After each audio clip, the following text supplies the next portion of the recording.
Gracias, Jorge. Espero que hayan tenido un buen domingo. A quienes salieron de paseo, a quienes se quedaron viendo llover, en fin, ojalá haya sido retributivo para cargar energías para esta segunda semana. Vean, un poco conversar con ustedes acerca de la evolución del sistema interamericano, porque no puede uno entender el sistema interamericano si no es con una mirada histórica. Y todavía a la fecha de hoy hay temas que se explican en función de cómo el sistema se fue desarrollando, se fue completando. Un sistema que nació de una manera inesperada y que luego podría haberse quedado nada más en una tentativa de sistema internacional de protección, y en realidad terminó consolidándose, pero eso fue por algunas circunstancias en particular. Por supuesto, cuando hablamos del sistema interamericano de derechos humanos, hablamos de un sistema regional de promoción y protección compuesto por dos órganos: la Comisión Interamericana de Derechos Humanos, la Corte Interamericana de Derechos Humanos, y por una cantidad muy significativa de instrumentos vigentes en el sistema de producción normativa propia, y todo esto en el marco de la Organización de Estados Americanos, que es, digamos, desde el inicio del sistema, la referencia en la cual se desarrolla este sistema, que además estos dos órganos, como vamos a ver más adelante, no son exactamente iguales en su naturaleza. La Comisión Interamericana de Derechos Humanos es un órgano del sistema por disposición de la Carta de la OEA. La Corte Interamericana de Derechos Humanos es un órgano del sistema por disposición de la Convención. Y eso hace que tenga algunos factores de una autonomía particular la Corte Interamericana. Por supuesto, algunas cosas que ya dijimos, pero que conviene repasar. En 1948 se da no solo la adopción de la Declaración Americana de los Derechos y Deberes del Hombre, sino también de la propia Carta de la OEA, la cual menciona dentro de sus propósitos la protección de derechos humanos, y en una de sus primeras enmiendas también menciona la protección de la democracia representativa como uno de los fines de la OEA. Ustedes esto no lo encontrarán frecuentemente en las organizaciones internacionales, no lo encuentran en Naciones Unidas, por ejemplo, en donde la adhesión a la democracia representativa no está desde la Carta, y no necesariamente lo encuentran tampoco en otros intentos regionales. Sí lo encuentran, y mucho más allá, en el sistema europeo, pero eso por cuenta del desarrollo mismo de ese esfuerzo que ya rebasó la integración y se ha convertido pues en un referente en cuanto a establecer un sistema supraestatal. Pero fíjense ustedes que pasan 11 años desde la adopción de la Carta y de la Declaración, y se funda la Comisión Interamericana de Derechos Humanos. Sobre esto ustedes van a poder profundizar mañana con la presentación de la comisión, pero de paso déjenme decirles que los estados fundaron la Comisión Interamericana de Derechos Humanos atribuyéndole solamente un mandato de promoción. No quisieron los estados en ese momento crear un sistema de protección de derechos humanos. En realidad creaban la Comisión Interamericana porque había un clamor desde la sociedad civil, es decir, ya teníamos en el continente una cantidad muy significativa de violaciones de derechos humanos, y teníamos también grupos organizados en la sociedad civil que empezaban a exigir que hubiera algún tipo de respuesta internacional a eso que la Carta y la Declaración había proclamado, pero que nadie se encargaba de dar seguimiento desde el punto de vista interamericano. Por eso es que la comisión fue creada. Un poco los estados dijeron: creemos este cuerpo, démosle un mandato muy débil y dejémosla ahí. Con eso vamos a decir que hicimos un avance en la protección de derechos humanos, pero poco va a ser esa comisión. Pero vean, si ese era el pensamiento que dominaba en la región, y piensen ustedes que la democracia empezaba a ser deficitaria en el continente, y buena parte de los estados del Caribe todavía estaban bajo algún tipo de régimen colonial o en transición. Fíjense que a pesar de eso, los estados tienen un acto de muy buena fe en presentar los primeros candidatos para integrar la Comisión Interamericana de Derechos Humanos.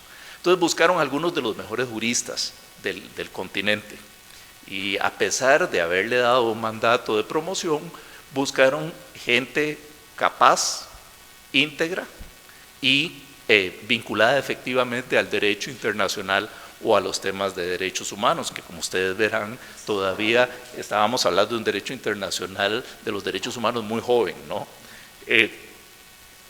Estos juristas interpretaron muy osadamente el mandato de la comisión y dijeron: si a nosotros nos eligieron para ser un órgano de promoción, tenemos que enterarnos de cómo está la situación de los derechos humanos en los países para saber cómo promoverlos adecuadamente. En realidad nadie les había dado un mandato para recibir ninguna comunicación de ninguna persona, ni de ninguna organización, ni de grupos de personas.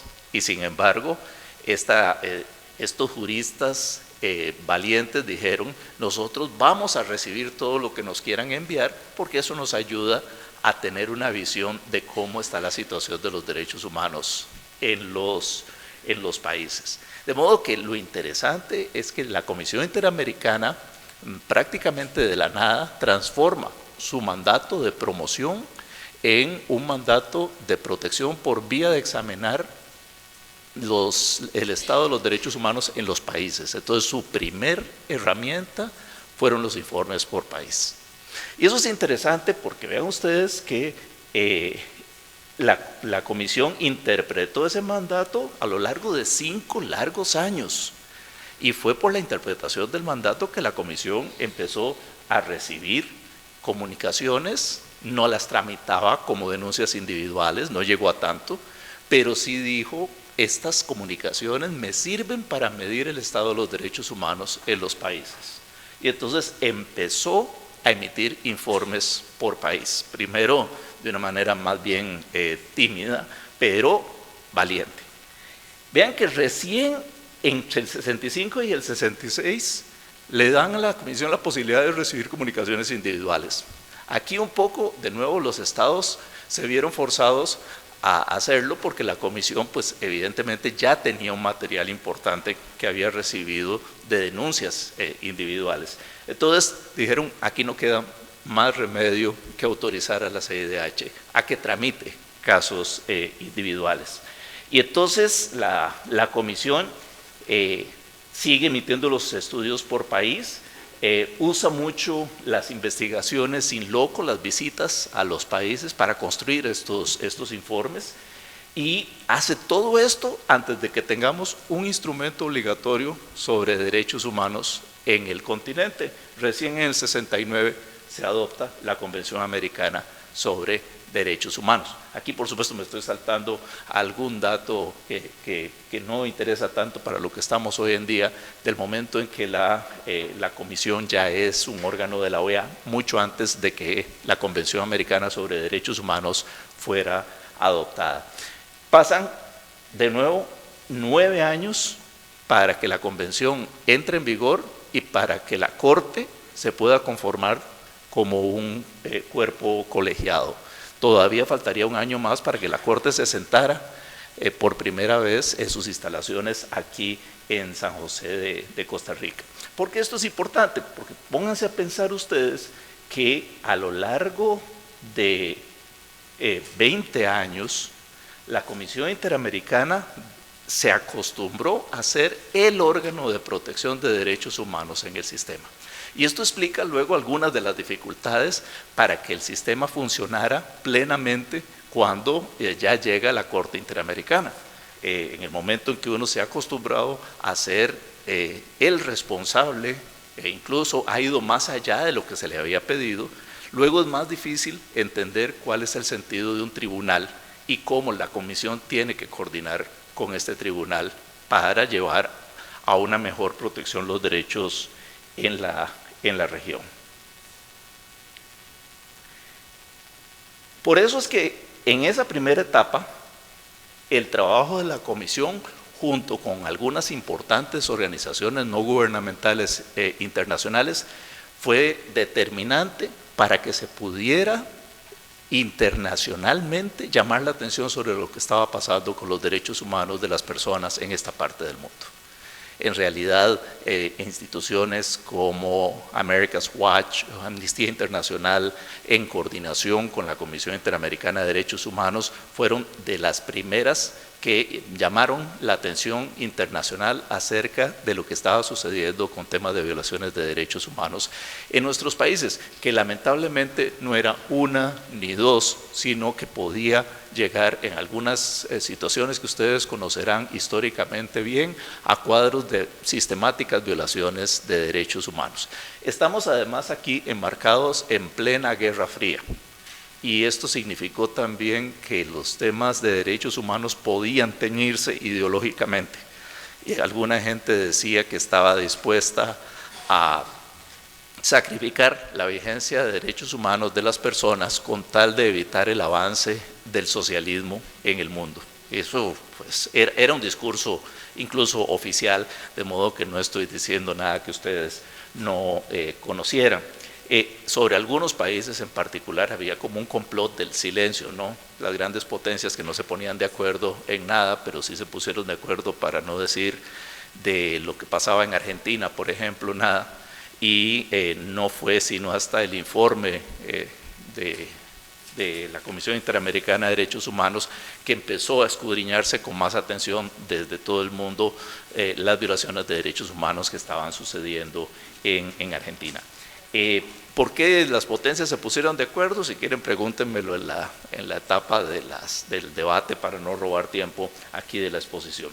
Con la llegada a la Corte tenemos un órgano jurisdiccional, aquí está la gran diferencia, la Corte emite sentencias, la Comisión Interamericana de Derechos Humanos emite informes, emite resoluciones y emite recomendaciones, pero no es un tribunal y por lo tanto no emite sentencias. Luego, más adelante, también en la etapa de preguntas podemos conversar un poco acerca del valor de estas resoluciones, estos informes y estas recomendaciones. Les adelanto que la comisión no simplemente recomienda, es el órgano del sistema al cual las personas acuden para reclamar la vigencia de sus derechos y por lo tanto lo que la comisión indique no es de acatamiento voluntario para los estados. Yo pienso que si los estados pusieran más cuidado a lo que la Comisión Interamericana va diciendo en los diferentes casos, tendríamos muchos menos casos que llegan a la Corte Interamericana y los estados harían uso de la solución amistosa o harían uso de poner en práctica el informe final de la comisión y evitarían la etapa ante la Corte. Pero lamentablemente no son siempre esas las indicaciones que reciben los abogados de los estados en el sistema. Al instalarse la Corte, tenemos además que nacen, en el fondo, nace un tipo de competencia consultiva. La Comisión Interamericana no tiene una competencia consultiva, no responde a preguntas de los estados acerca de cómo interpretar los derechos humanos o su legislación a la luz de los derechos humanos en el sistema. Añade la condición de sentencia a la etapa contenciosa y agrega a las medidas cautelares que la Comisión Interamericana puede pedir en un caso de particular gravedad e irreparabilidad de daños, sus propias medidas provisionales. Y estas son las tres grandes competencias de la Corte Interamericana. Pero ante la Corte Interamericana solo tienen acceso los estados y la Comisión Interamericana de Derechos Humanos. A la fecha de hoy no ha habido un interestatal verdadero que haya llegado a la Corte Interamericana de Derechos Humanos. ¿Será porque por cortesía los estados no se demandan? Ha habido momentos en que, como les conté aquí, un estado se demandó a sí mismo y la Corte archivó eso como un asunto que ni siquiera reunía las condiciones para hacer un caso. Ha habido otro intento de un estado por demandar a fue Nicaragua contra Costa Rica, pero la Comisión Interamericana de Derechos Humanos declaró inadmisible el asunto y por lo tanto no progresó. De tal manera que los casos que se han llevado ante la Corte Interamericana, por lo menos por vía contenciosa, lo han sido todos por parte de la Comisión Interamericana de Derechos Humanos. Eso está previsto así en el sistema y es correcto que así funcione. Pero como ustedes comprenden, esto añade una dificultad. Hay que establecer una coordinación entre la Comisión y la Corte, porque la Comisión, si decide no llevar un caso a la Corte, no hay quien más lo lleve. Entonces, salvo que el Estado, en un acto que todavía no hemos visto, decidiera de alguna manera llevar el asunto ante la Corte Interamericana. Y esto, como les decía, tuvo importancia porque por años tuvimos a una Corte Interamericana, de nuevo conformada por juristas de muy buen nivel, sentada parcialmente, tiempo parcial, aquí en San José de Costa Rica, recibiendo de vez en cuando una solicitud de opinión consultiva. Fíjense ustedes que del 78, en que la Corte ya queda creada, digamos, nace a la vida jurídica, tiene que pasar una década más para que la Corte emita sus primeros casos contenciosos en un continente plagado de violaciones de derechos humanos. Entonces, esa década fue una década en donde la Corte hizo estas magníficas opiniones consultivas que marcaron los años, sobre todo del 83 al 87. Importantes opiniones consultivas. Algunas de ellas yo las sigo considerando de un valor doctrinario tremendo. La OCE 585, por ejemplo, en materia de libertad de expresión, sentó las bases para lo que el sistema interamericano luego avanzaría tanto en casos y en doctrinas sobre libertad de expresión. Pero era un poco sorprendente que en un hemisferio en donde las violaciones de derechos humanos abundaban, la Corte Interamericana se sentara a veces con una sola opinión consultiva por 6 o 8 meses, mientras todos estos otros casos llegaban a la Comisión Interamericana de Derechos Humanos, pero la Comisión se había acostumbrado a ser ella la que resolviera sobre estos casos y no pasaba los casos a la Corte. Esta es una época interesante desde el punto de vista histórico porque se necesitaron muchos contactos entre la Corte y la Comisión para afinar criterios y que la Comisión fuera más expedita en enviar casos a la Corte y para que fuera más difícil para la Comisión no enviar un caso contencioso a la Corte si es que había detectado una violación de derechos humanos. Les advierto, hay diferencias de criterio entre la Comisión y la Corte. Ha habido casos muy significativos en donde uno sabe que la Comisión y la Corte o fallaron distinto o habrían fallado distinto.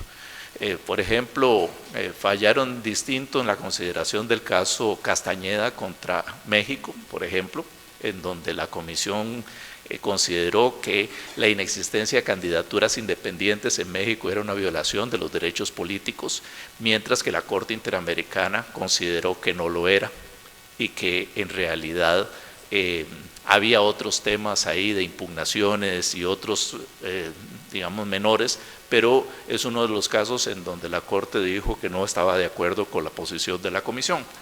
Otro caso que lamentablemente no llegó a la Corte por vía de su envío por la Comisión fue el caso Stephen Schmidt, que yo les mencioné la semana pasada. La Comisión consideró que ahí no había una violación de derechos humanos al exigirle la colegiación obligatoria a este señor. El caso termina llegando por vía de una opinión consultiva, que la Corte resuelve porque dice, la resuelvo porque no puede llegar por vía contenciosa, y si no, este tema se quedaría sin considerar.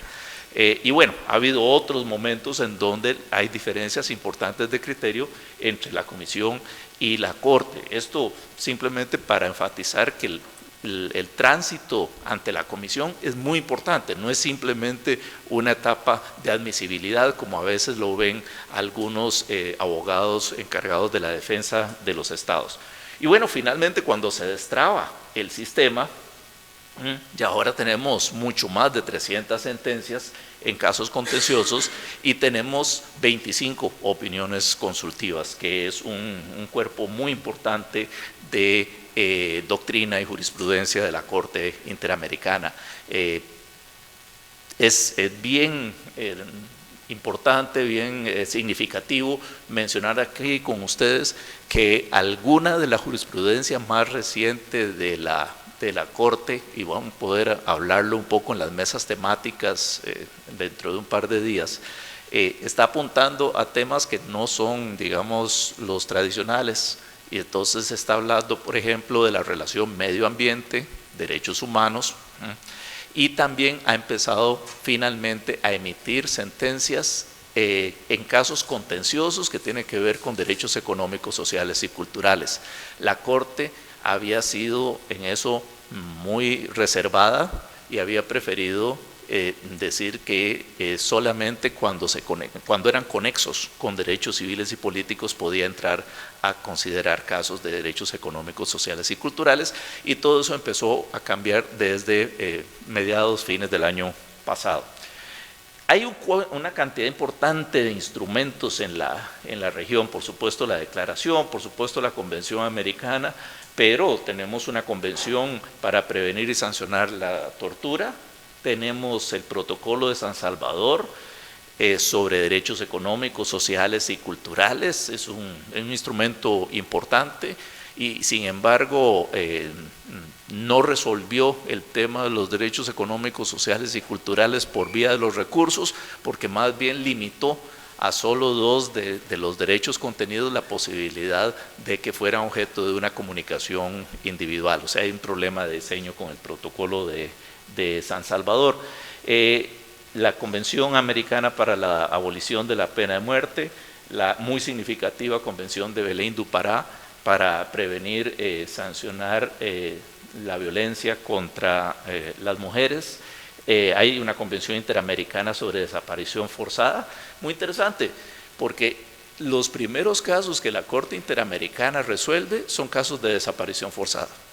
Y decíamos, los que ya estábamos involucrados en el sistema interamericano en esa época, y que por eso les puedo dar testimonio de todas estas reuniones que hubo entre la Comisión y la Corte para afinar criterios y ver cómo la Comisión finalmente le enviaba casos a la Corte, pero cuando finalmente se los envía, le envía algunos de los casos más difíciles para un tribunal, ¿no? No existía la figura de la desaparición forzada y la Corte tuvo que construir doctrinas sobre esta figura porque no existía en el marco normativo de ninguna convención internacional.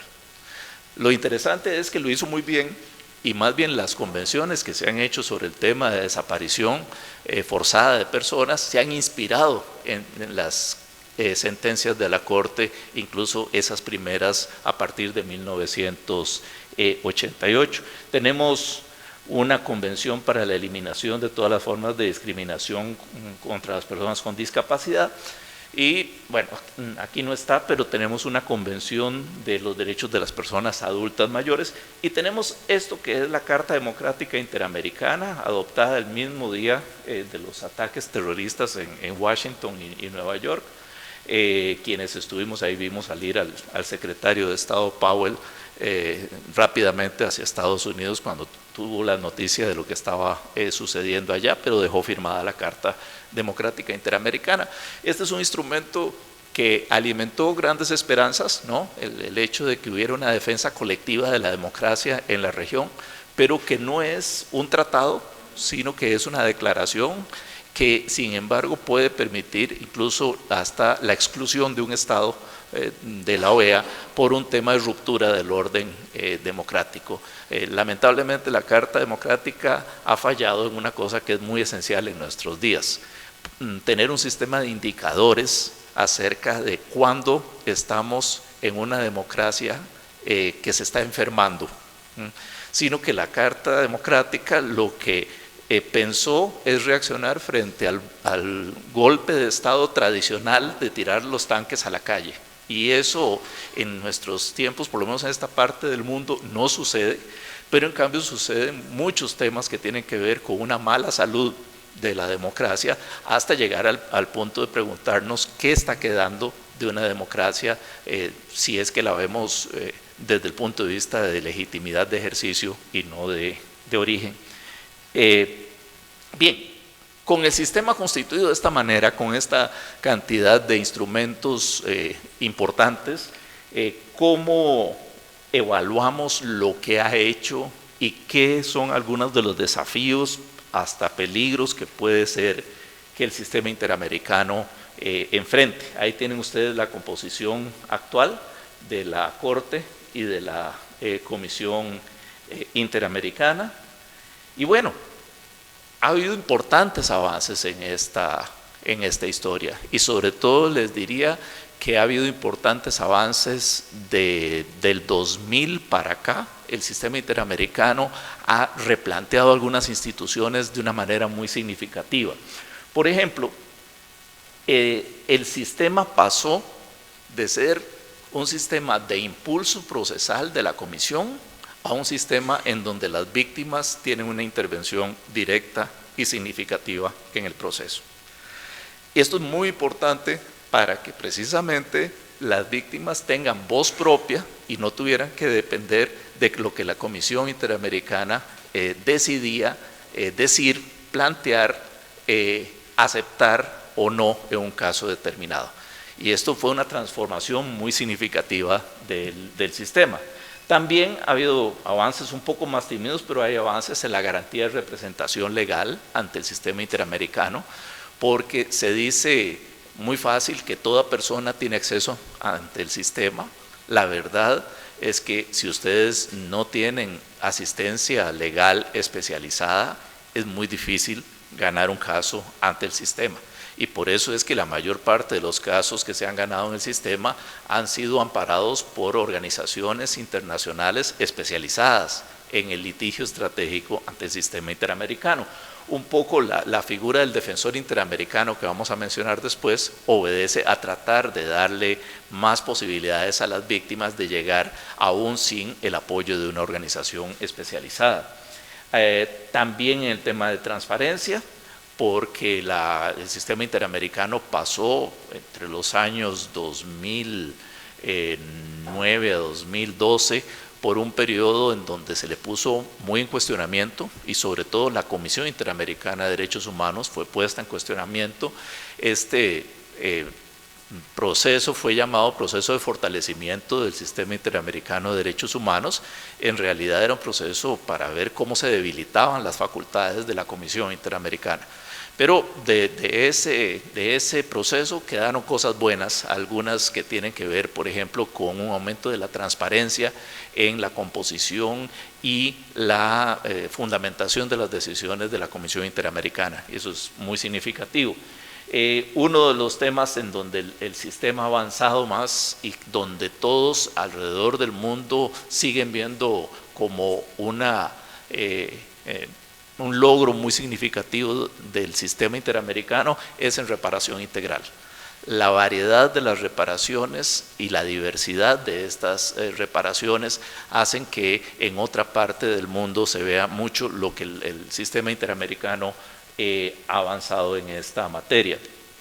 Esta integración que aquí hemos llamado ambiciosa del sistema con otros sistemas, que hace un poco al tema central de este curso, cómo el sistema interamericano se ha nutrido de instrumentos, decisiones, recomendaciones, observaciones generadas en otros sistemas y que le han ayudado a que cuando no tenía una norma propia pudiera traerla de otro sistema o pudiera traer una interpretación elaborada en otro sistema y aplicarla a una situación en esta parte del mundo.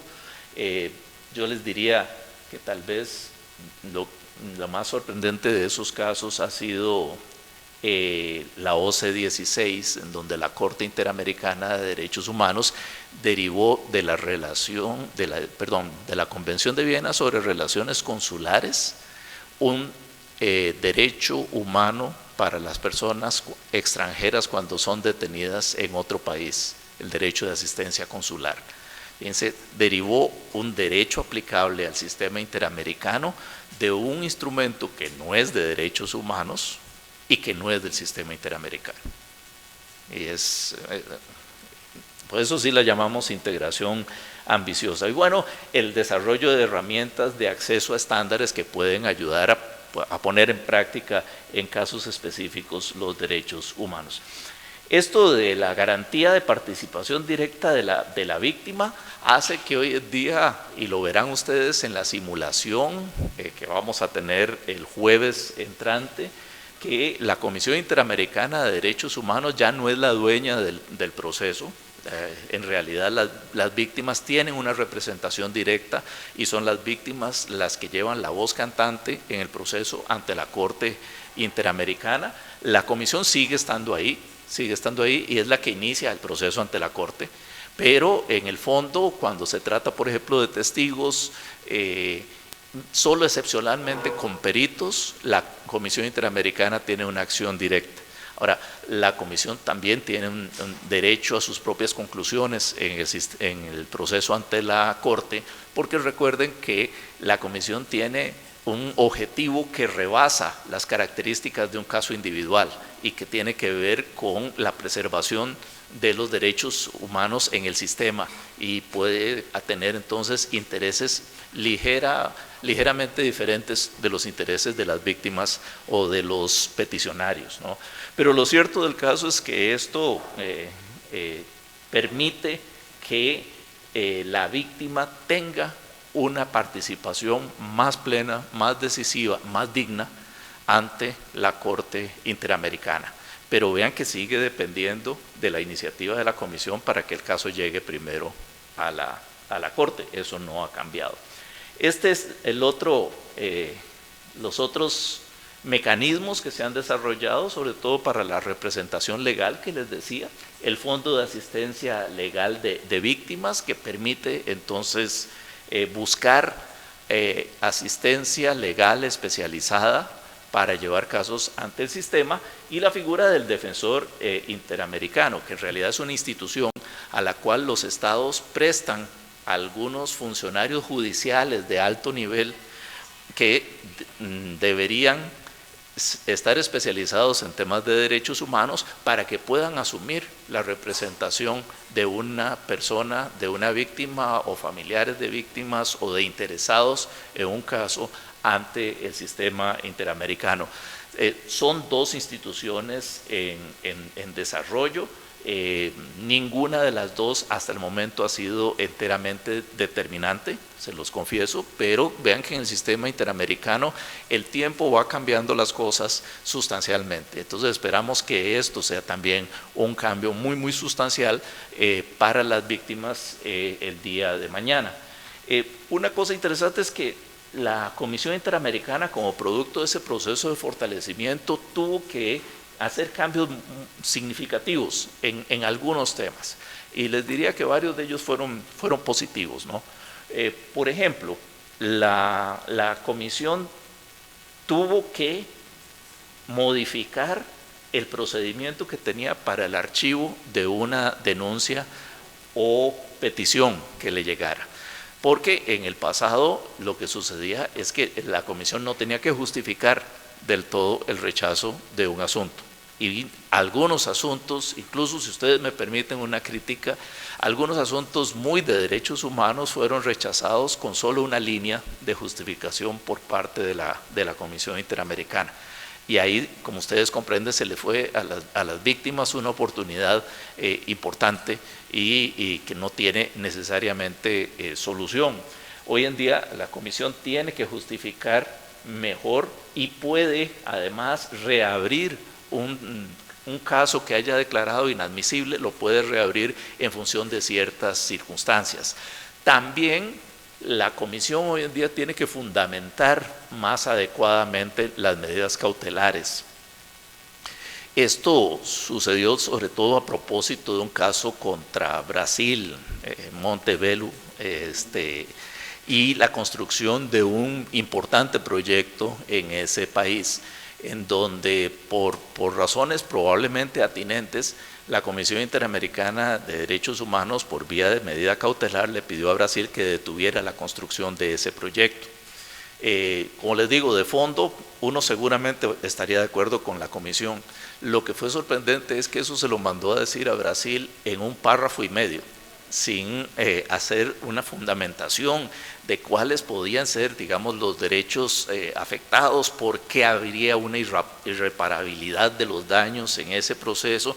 Como les digo, de fondo uno probablemente estaría de acuerdo con la Comisión, pero de forma, ustedes no esperan en un Estado, además, que había asignado a ese proyecto un gran valor desde el punto de vista de su desarrollo, que una comisión en Washington les diga en un párrafo y medio que tienen que parar ese proyecto y no les explique de qué se trata muy exactamente. Bueno, después del proceso de fortalecimiento, entre comillas, la comisión está obligada ahora a establecer una fundamentación grande de las medidas cautelares que solicita, y en algunos casos, por eso la comisión prefiere recurrir a la Corte y que sean medidas provisionales ante la Corte y no las medidas cautelares decididas solamente por la comisión. Como ustedes comprenden, eso le agrega legitimidad a las medidas que se dispongan, ya que hay otro órgano involucrado. En el tema de restitución, reparación, el Sistema Interamericano de Derechos Humanos y sobre todo la Corte ha tenido un desarrollo espectacular, yo diría que sobre todo a partir del caso Alubutu y otros contra Surinam. Siempre la Corte Interamericana fue más amplia en sus sentencias a la hora de disponer reparaciones que sus colegas europeos o del sistema universal. Pero en realidad el parteaguas lo hace ese caso, el caso Alubutu y otros contra Surinam, en donde por primera vez la Corte Interamericana le pide expresamente al Estado que tiene que abrir centros educativos y de salud en las localidades de donde procedían las víctimas de los casos que conoció. Y esto hace que a partir de ahí la diversidad de medidas positivas que la Corte Interamericana le pide y le exige a los estados como resultado de sus resoluciones ha ido creciendo, y ahí ustedes pueden ver una cantidad de categorías que no necesariamente ustedes encuentran en otras partes del mundo. La adecuación a la legislación, a lo dispuesto por la Convención y la forma en que ha sido interpretado por la Corte, la designación de un bien o un monumento con el nombre de las víctimas, la entrega de los restos mortales de la víctima a sus familiares, esta cantidad de programas habitacionales, médicos, psicológicos, medidas educativas, capacitación en derechos humanos, inversión en obras comunales, etcétera, etcétera, hasta llegar a la declaración de delimitación y titulación de tierras ancestrales de comunidades indígenas. Entonces ahí tienen ustedes que esta diversidad enriquece toda la teoría de las reparaciones y no solo en el sistema interamericano. Entonces acaba de salir un libro en donde participa nuestro presidente, bueno, hace unos meses, Claudio Grossman, que así de grueso está dedicado solamente al tema de las reparaciones en el sistema interamericano y la doctrina que uno puede derivar de él.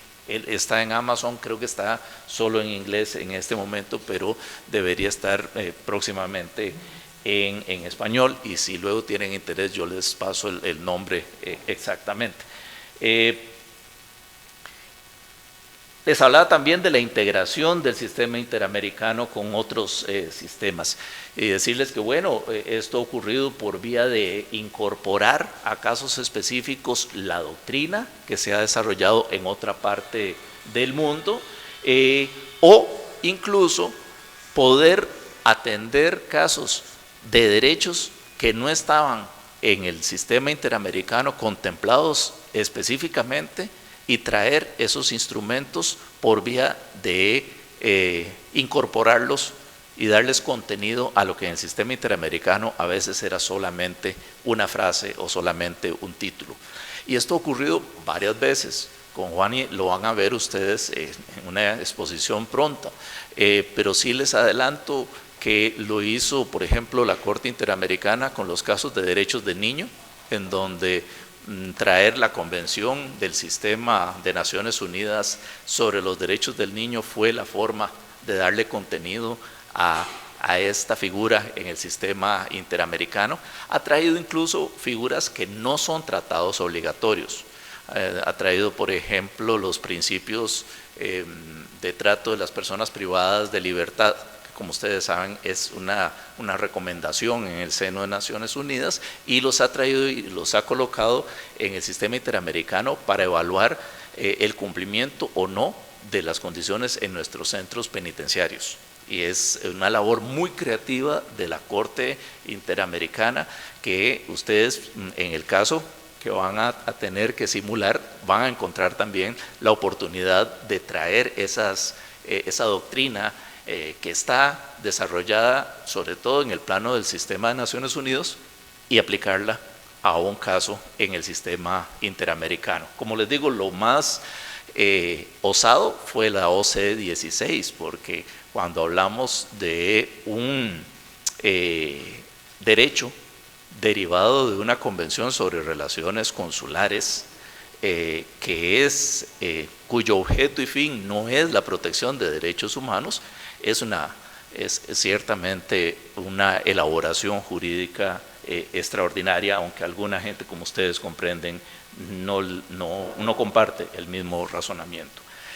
Herramientas de acceso a estándares, una cantidad importante que se han desarrollado.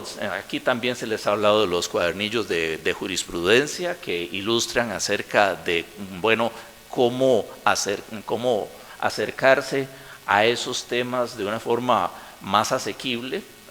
El boletín jurisprudencial de la Corte, un excelente buscador de jurisprudencia, que yo les digo al principio daba problemas. Hoy en día el buscador de la Corte Interamericana de Derechos Humanos es tremendamente útil. Ustedes pueden buscar por fechas, por país involucrado, por temas citados. Es bastante útil para localizar sentencias y resoluciones. Pero bueno, todavía tenemos desafíos y con esto vamos terminando. Primero, la universalidad, ¿no? En realidad, cuando uno ve la función de la Corte Interamericana en particular, porque recuerden que la Comisión es otra cosa, la Comisión fue fundada antes de la Convención Americana sobre Derechos Humanos, pero antes que un sistema interamericano parece un sistema latinoamericano ante la Corte, ¿no? Es decir, ahí no están los dos grandes países de América del Norte, Canadá y Estados Unidos. Tampoco están hoy en día Venezuela y Trinidad y Tobago, porque denunciaron la Convención Americana sobre Derechos Humanos, de modo que en realidad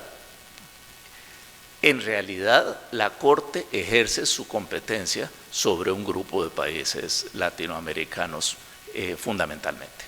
Y eso le ha sido señalado en este proceso de fortalecimiento, así como hubo críticas para la Comisión Interamericana, también hubo críticas para la Corte. Se le dijo, bueno, ¿por qué algunos de los estados más importantes de este hemisferio no son parte de la competencia de la Corte? Bueno, eso no es culpa de la Corte, es culpa de los estados, pero ciertamente eso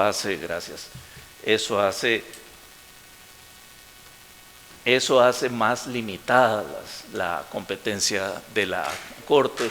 Y algunos estados han reclamado el hecho de que, cuando veamos el presupuesto, de que ciertos estados contribuyen mucho al trabajo de la Corte, pero son estados que no se someten a la competencia de la Corte. Estados Unidos y Canadá dan importantes contribuciones específicas al trabajo de la Corte, pero no están sometidos a la competencia. Entonces, el tema de la universalidad es un tema pendiente, es del sistema, no solamente ni principalmente de los órganos del sistema, pero evidentemente es algo que hace que los estados que sí están bajo la competencia de la Corte exijan que se ponga en el debate y que se busque alguna manera para ampliar la competencia de la Corte. El tema de cumplimiento de sentencias, Montserrat va a hablar con ustedes, la exdefensora de los habitantes de Costa Rica va a hablar con ustedes en particular de este tema, no lo voy a profundizar ahora, pero vean que si son más de 300 las sentencias, son 189 los casos que todavía están en supervisión de cumplimiento de sentencias. En algunos de los casos ha habido un cumplimiento parcial. En otros casos ha habido un cumplimiento de la mayor parte de las disposiciones de la sentencia, pero no ha habido todavía plenitud en ese cumplimiento. Sobre todo las medidas de prestación positiva les pueden resultar una dificultad estructural a los estados cuando esto requiere modificaciones legislativas, capacitación, cambio de prácticas, etcétera.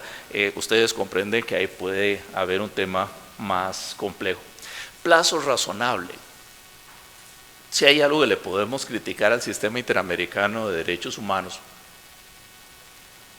y sobre todo a la etapa ante la comisión, es los plazos poco razonables. Si hablamos de que un derecho fundamental es la justicia pronta y cumplida, bueno, lo cierto del caso es que plazos de 7 y 8 años ante la Comisión Interamericana de Derechos Humanos para considerar siquiera la admisibilidad de un asunto, eso es absolutamente irrazonable. Y la propia comisión lo acepta públicamente. Es uno de sus puntos débiles, ha tomado una cantidad importante de medidas al respecto, pero eso hace que fácilmente un caso ante el sistema en las dos etapas, comisión y corte, sean 10 años. Piensen ustedes lo que es 10 años para las víctimas, sus familiares, lo que puede significar para cualquier tema, ¿no? 10 años es una cantidad enorme de tiempo. Cuando yo comento el caso, por ejemplo, de la fertilización in vitro contra Costa Rica, para cuando se produce la sentencia, no de la Corte Interamericana, la sentencia en supervisión de cumplimiento de la Corte Interamericana que habilita el proceso nuevamente aquí en Costa Rica, la mayor parte de las parejas que habían planteado el caso ya se habían separado, se habían divorciado, porque habían perdido ya su etapa fértil y por lo tanto ya no había forma de que la fertilización in vitro les fuera aplicable.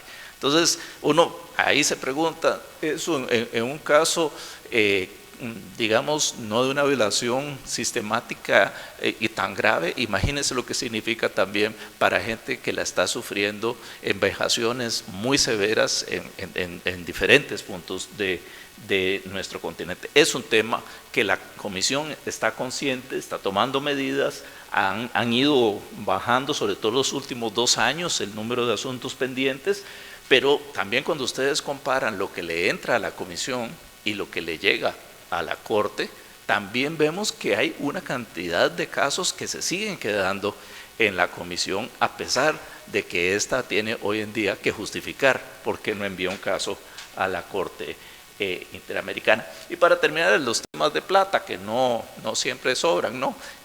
Financiamiento.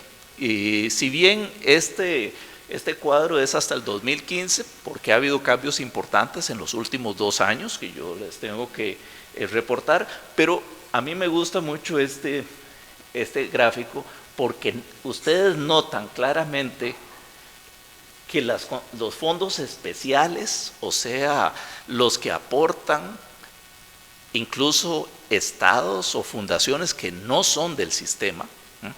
De hecho, alguien decía, 3 monarquías europeas le dan más al sistema que ningún país americano. Entonces, Suecia, Noruega y España. Entonces, esos son los fondos especiales. En el proceso de fortalecimiento del sistema interamericano hubo grandes discusiones acerca de estados que dan fondos muy considerables, por ejemplo, solamente para una relatoría, la relatoría de libertad de expresión, y que no contribuyen de la misma manera a otras actividades del sistema. Yo en conversaciones con ellos yo les decía, bueno, ¿y qué les impide a ustedes, si están tan ofendidos por eso, qué les impide a ustedes dar fondos adicionales a otra relatoría y compensar esa situación, pero ven, ahí ya el argumento no les convencía especialmente.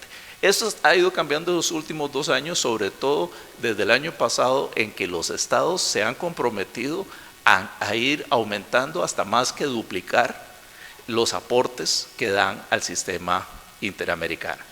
Esperemos que esto sea la solución a la dependencia de fondos especiales que tiene el sistema interamericano. Y digo esperemos porque como estos fondos tienen que llegar a la OEA, no está garantizado que van a llegar completos al sistema interamericano de derechos humanos, porque ustedes saben que la OEA tiene pues problemas también de desbalance presupuestario que viene arrastrando desde hace algunos años. Entonces ahí existe pues el riesgo por lo menos de que parte de esos fondos adicionales que ya los estados voluntariamente están incrementando puedan quedarse de camino. Y ahí lo tienen para que ahora podamos, bueno, tema importante, ya se me quedaba, la legitimidad de miembros de la comisión y miembros de la corte. Vean, la corte anterior no tenía ninguna mujer. Ahora tenemos a la jueza Elizabeth Odio. ¿Dónde está la diversidad étnica tan rica de nuestro continente reflejada en estos órganos? Es sí una buena noticia que ahora tenemos muchas más mujeres en la Comisión Interamericana, que incluso su presidenta sea una mujer, pero ahí hay un tema pendiente si queremos que los órganos de derechos humanos representen cómo es genuinamente nuestra América. Tenemos que avanzar en esa materia. Tenemos que avanzar en las credenciales que los y las candidatas tienen que ofrecer para llegar a un puesto de estos. En general yo les diría que hemos tenido buenas experiencias, pero no deja de haber habido algún juez o algún miembro de la comisión que parecía más interesado en defender los intereses del Estado que los intereses de las víctimas. Y eso es muy terrible. Eso sucedió mucho en la Corte Interamericana cuando se aplicó erróneamente la figura del juez ad hoc. Entonces, cuando el Estado no tenía un juez dentro de la composición de la Corte, se nombraba un juez específico para ese caso, que en algunas situaciones vino a comportarse prácticamente como un abogado del Estado, lo cual ustedes comprenden no es el sentido. Y el último desafío, todo esto de cómo la Corte empezó a hablar de control de convencionalidad y cómo ahora, sin abandonar el tema del litigio estratégico, también hay un gran desafío en el sistema acerca de cómo hacer operativo este concepto de control de convencionalidad, cómo hacer que los estados y sobre todo quienes administran justicia lo puedan utilizar y cómo eso no genera fricciones dentro de los estados. Para decirles un solo ejemplo, nosotros hemos ofrecido un premio en algunas oportunidades a la mejor sentencia en los países latinoamericanos que haya aplicado control de convencionalidad. Bueno, algunos de esos jueces están siendo investigados en sus países por haber aplicado control de convencionalidad, porque a sus órganos supremos judiciales no siempre les gusta la idea de que un juez pueda aplicar una norma internacional o una interpretación de una norma internacional. Pero sin duda alguna que este tema de control de convencionalidad también es un aporte muy significativo del sistema, pero que el sistema va a tener que ir especificando cada vez más si quiere que sea operativo. Les agradezco mucho la atención y espero que ahora tengamos un buen diálogo.